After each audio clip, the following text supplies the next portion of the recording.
Bună ziua tuturor și bine v-am regăsit!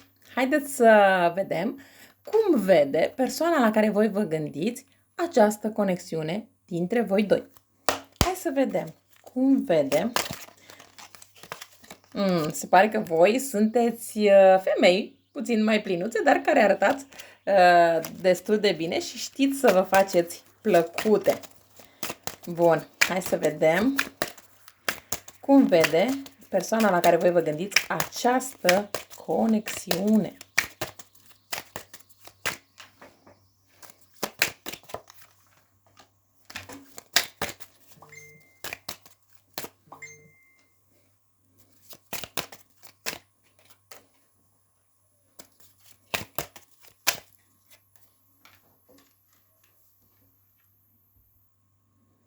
Bun, în primul rând aici vorbim despre zodii, în special avem zodiile de apă și zodii de pământ, dar bineînțeles că avem și zodii de aer printre aceste zodii.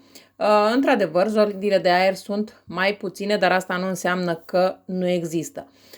Printre zodiile de aer predomină destul de mult zodia Balanță și zodia Gemeni, dar, bineînțeles, poate să fie și cea de-a treia zodie.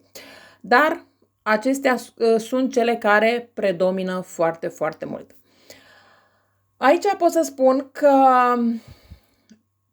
cum vede aici nu neapărat cum vede această persoană această situație, cât mai degrabă aș putea să spun și încep prima dată cum vedeți voi această conexiune sau punctul în care vă aflați voi în acest moment. După care o să spun și cum vede el această conexiune dintre voi doi. În primul rând, aici pot să spun că sunteți într-un punct în care nu știți ce vrea cealaltă persoană sau la ce să vă așteptați pe mai departe de la persoana la care v-ați gândit. Aici, foarte multe persoane aveți o legătură cu cifra 5, 6 sau 7.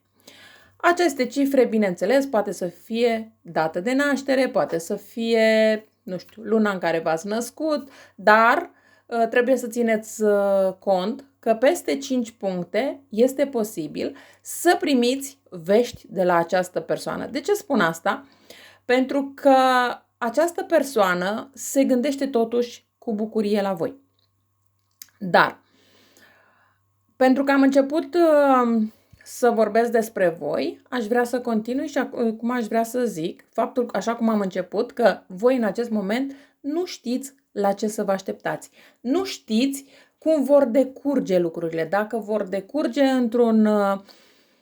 într-un sens pozitiv sau negativ. De ce? Pentru că această persoană cumva parcă totuși în momentul în care v-ați uitat în ochii acestei persoane, parcă v-a privit cu alți ochi, parcă a făcut un anumit gest care v-a lăsat de gândit cum că își dorește altceva. Iar voi acum sunteți într-un moment în care nu știți totuși ce se întâmplă. Este bine să așteptați aceste 5, 6, maxim 7 zile. De ce? Pentru că veți primi un mesaj, veți primi o informație din partea acestei persoane care să vă spună cam ce vrea de la voi, nu neapărat că vine persoana în mod direct și spune, cu toate că se poate să se întâmple și un astfel de lucruri, dar cel puțin, măcar prin intermediul mesajelor, să vă spună care este intenția sa.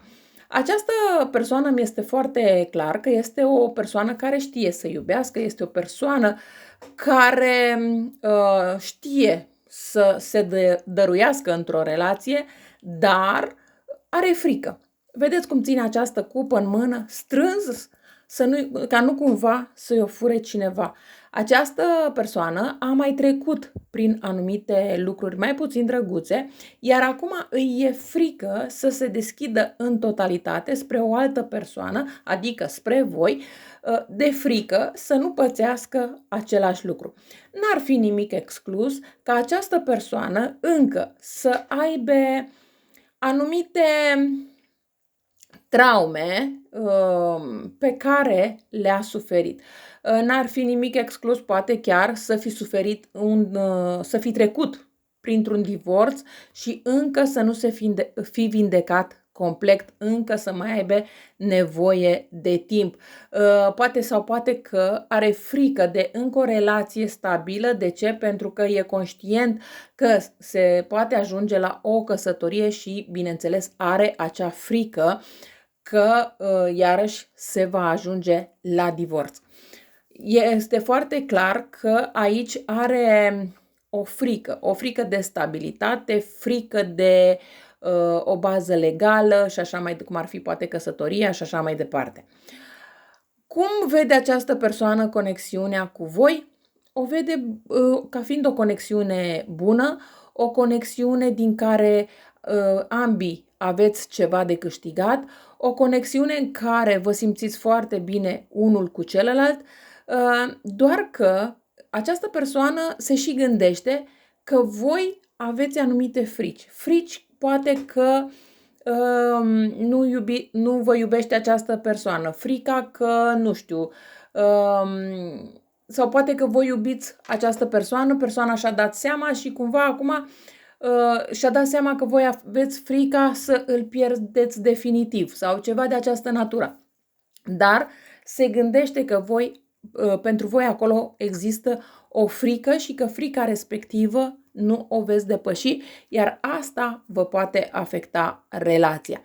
Într-adevăr, această persoană este o persoană, așa cum am spus, care știe să iubească, care știe să dăruiască, pentru că este genul de persoană care inclusiv vă dă destul de multe cadouri. Poate nu sunt cadouri extrem de mari, dar chiar dacă sunt mici, vin cu o anumită semnificație și vin mai des. Da?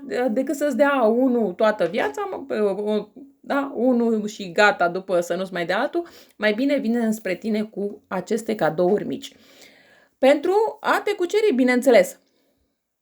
Deci, această persoană vă vede ca foarte bine, ca și femeie, ca și prietenă, ca și amantă, să spunem, sau hai să zicem, nu neapărat amantă, că poate nu în toate cazurile este vorba de o amantă, dar poate să fie vorba despre o situație care, indiferent cât de mult timp durează, nu o poate în acest moment vedea la un alt nivel. Ideea este că această persoană are și frica că vă poate pierde.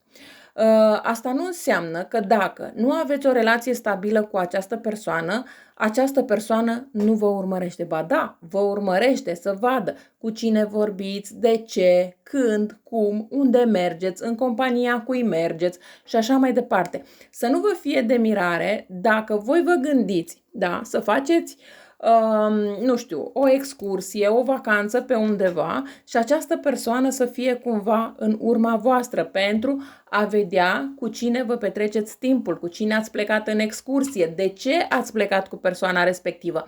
Pentru că, așa cum am spus, în acest moment, această persoană nu este pregătit din punct de vedere emoțional pentru o relație stabilă, dar parcă nici nu acceptă ideea să vă piardă definitiv. Momentan este o situație din asta care parcă simte că are sentimente pentru voi, dar parcă se limitează. Nu vrea să își dea frâu liber la ceea ce simte și, bineînțeles, este conștient că în funcție de ceea ce simte trebuie să facă anumiți pași. Dar, așa cum am spus, are aceste frici. Hai să vedem dacă totuși va face pașii necesari această persoană.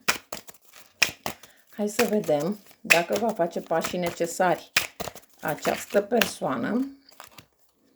Wow! Din nou această carte care v-am prezentat-o prima dată. Da? Deci e clar că această etalare este pentru voi.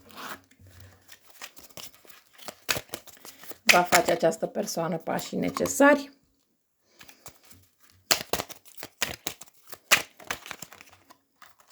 Bun, de făcut pașii necesari îi va face, dar nu foarte curând, iar aici este necesar ca voi să faceți anumite schimbări, în sensul că să-i spuneți acestei persoane mai în glumă, mai în serios, uite, eu m-am gândit că dacă tu nu-ți dorești o relație stabilă, m-am gândit să-mi caut pe altcineva. Sau, hai să încheiem aici situația asta.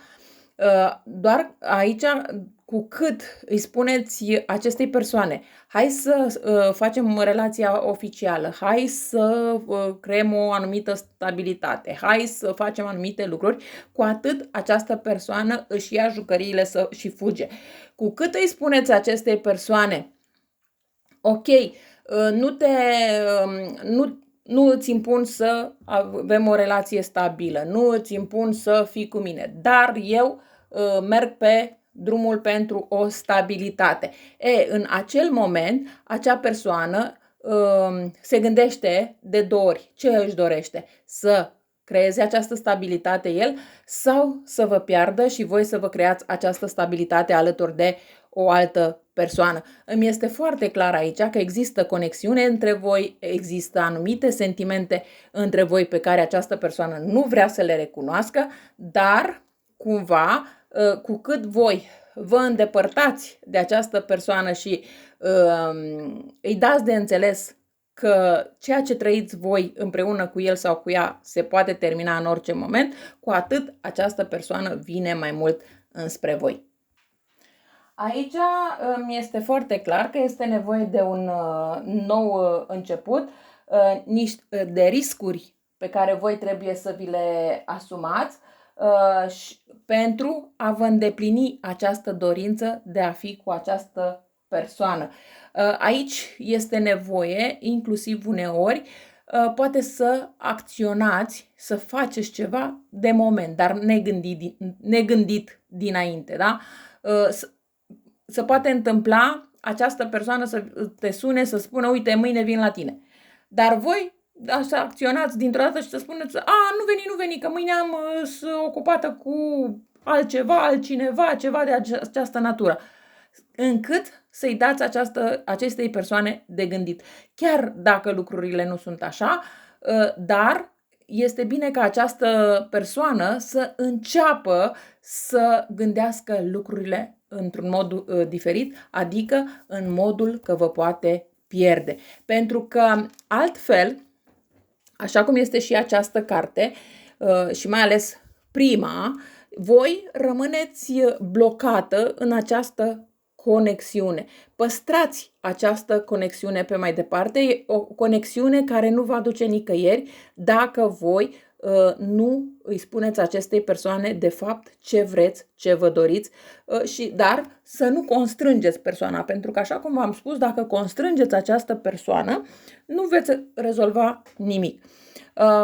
Iar pe lângă asta mai rămâneți că de fapt nu știți ce vrea, ce își dorește această persoană de la voi, la relația asta, și de asta este nevoie să acționați voi și să nu așteptați ca acțiunile să vină din partea celelalte persoane, pentru că nu se va întâmpla o astfel de situație.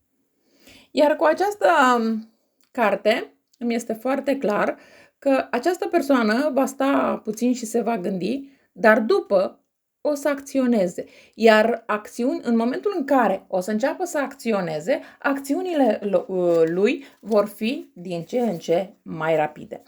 Haideți să vedem și mesaje pentru voi.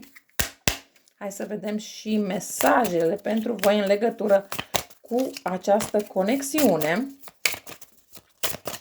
Hai să vedem mesajele pentru voi în legătură cu această conexiune.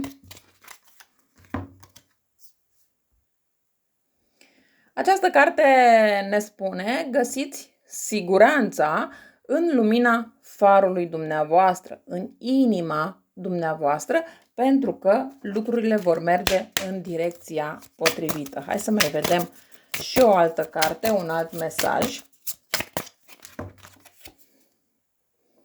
Un alt mesaj este acesta, și anume, voiaj, călătorie, cum vreți voi să îi spuneți, a vedea suprafața oceanului nu este același lucru cu a scufunda adânc pentru a vedea coralul. Da? Deci, dacă vreți să aveți un rezultat, trebuie să vă asumați anumite riscuri. Dacă nu vă asumați aceste riscuri, această relație, așa cum am spus, poate tărăgăna mulți ani de acum înainte, dar atunci să nici nu aveți așteptări prea mari de la această persoană, pentru că lucrurile nu se vor schimba. Aici totul depinde de cum veți acționa voi. Eu cam atât am avut de spus pentru voi. Vă mulțumesc că m-ați ascultat și vă doresc o zi cât mai frumoasă în continuare. La revedere!